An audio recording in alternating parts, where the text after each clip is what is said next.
plays with our imagination. It creates an incredible range of emotions and feeling. Language is so much more than just a communication device. It is a way to understand the world around us, defining our reality and what it actually means to be human. It operates with its tools called words. What exactly are those? They are very odd things. They will create the whole world around us. They are not good or bad, but they have references and experience.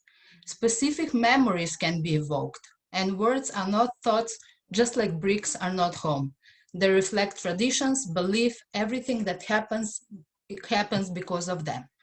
I came to Slovenia when I was very young. They knew from my name that I was not from there. They tried to label me, to fit me into the world of reality. They tried to give me an identity. My name was definitely a label, and it was expanding with new words which I learned slowly, creating my reality. When someone asked me where I'm from, and I was asked a lot, I said Skopje instead of Macedonia. I'm Skopjan. I use this word because I'm from Skopje, the capital of now North Macedonia, and I was clueless that some Greeks used the word to describe Macedonians.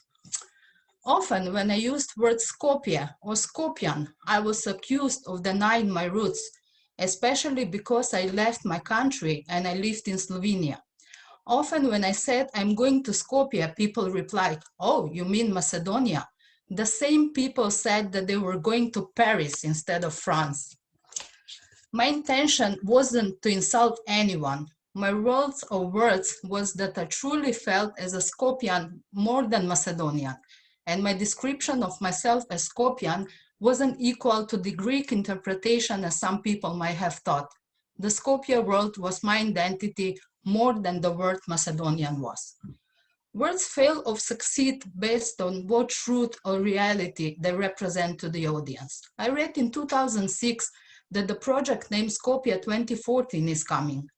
Right-wing government decided to put up ridiculous antique and Baroque facades, rename the Skopje airport into Alexander the Great Airport, put the statue inside the airport and have a bronze one in the main square, but not call it Alexander the Great. It was identity project, renaming airports, streets, squares into Alexander of Macedon, because people identified themselves with him so much, they often append Macedonian to their names.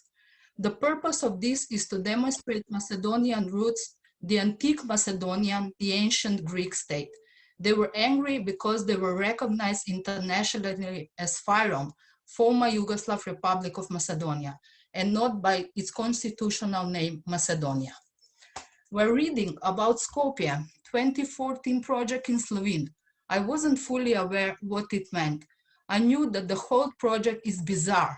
I was angry because they will spend all that money for something unnecessary, provocative, and self-harming, rather than improve the quality of life. But when I went to Skopje and I saw all these named streets, monuments, facades, I couldn't identify myself anymore with my Skopje. They took my identity as a Skopjan and replaced it with a fake one, antique one, named Skopje 2014 Alexander the Great. They destroyed my city and my Skopje.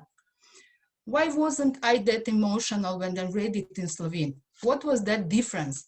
I felt more distant while reading it in non-Macedonian language, and I didn't feel it. As Wittgenstein said, the limits of my language are the limits of my world. This is particularly true for the second language. For fluent bilinguals living somewhere where the native language is not spoken, reduced emotional resonance sets the limits of their worlds.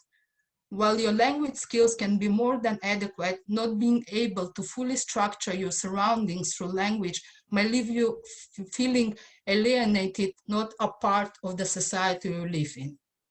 I felt unconnected with the words while reading in Slovenian. I didn't have experience with Slovene words which describe the Skopje makeover. I was limited. I had different thought process. I was translating, and language are intertranslable. Hence, my message is separable from the language that carries it. However, bilinguals benefit from being able to approach these things less emotionally. They make more rational decisions in the second language and display larger heuristic biases when making decisions in the native. Foreign language gives people some emotional distance and that allow them to make more utilitarian action. Native language is acquired from our family, becomes influenced with all this emotion. Foreign ones are often learned later in life and they may not activate feelings, but as a professional translator, I never translated Alexander the Great Airport like that. I translated it as airport in Skopje. And one day, as you can see, it really became great. At least I identify it as great. In 2018, left-wing government renamed it into International Airport Skopje.